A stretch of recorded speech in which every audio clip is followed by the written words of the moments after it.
एक बार की बात है। एक 80 साल का बूढ़ा पिता अपने 45 साल के शिक्षित और सफल बेटे के साथ अपने घर के बगीचे में सोफे पर बैठा था। मौसम बहुत सुहावना था। अचानक एक कौवा आकर उनकी खिड़की पर बैठ गया।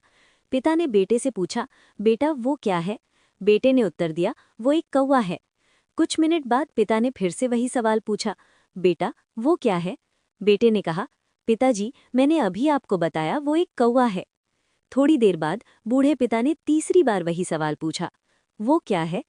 इस बार बेटे के चेहरे पर झुंझलाहट आ गई। उसने कठोर स्वर में कहा, ये एक कौवा है, कौवा।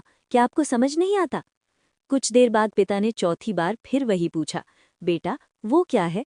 इस बार बेटा अपने गुस्से पर काबू नहीं रख सका। वो अपने पिता पर चिल्लाया, आप बार बार एक ही सवाल क्यों पूछ रहे हैं? मैंने आपको इतनी बार बताया कि वो कौवा है। क्या आप समझ नहीं सकते? बूढ़ा पिता चुपचाप उठा और अपने कमरे के अंदर गया। कुछ मिनट बाद वो एक पुरानी फटी हुई डायरी लेकर लौटा। उसने डायरी खोली और अपने बेटे को एक पन्ना पढ़ने के लिए कहा। बेटे ने पढ़ना शुरू किया।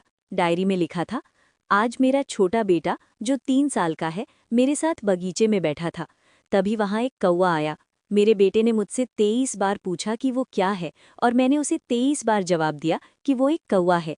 हर बार जब उसने मुझसे वही सवाल पूछा तो मैंने उसे गले लगाया और प्यार से जवाब दिया। मुझे उस पर बिल्कुल भी गुस्सा नहीं आया, बल्कि उसकी मासूमियत पर बहुत प्यार आया। डायरी पढ़ने के बाद बेटे की आंखों में आंसू आ गए। उसे एहसास हुआ कि जब वो छोटा था तो उसके पिता ने उसके हर सवाल का जवाब कितने धैर्य और प्यार से दिया था। लेकिन आज जब पिता बूढ़े हो गए हैं तो वो 3-4 बार सवाल पूछने पर ही अपना आपा खो बैठा। उसने अपने पिता के पैर पकड़े और उनसे माफ़ी मांगी। सीख, हमारे माता पिता ने हमें बड़े प्यार और धैर्य से पाला है। जब वे बूढ़े हो जाएं तो हमें भी उनके साथ उसी प्यार और धैर्य से पेश आना चाहिए। वे बोझ नहीं, बल्कि हमारा आधार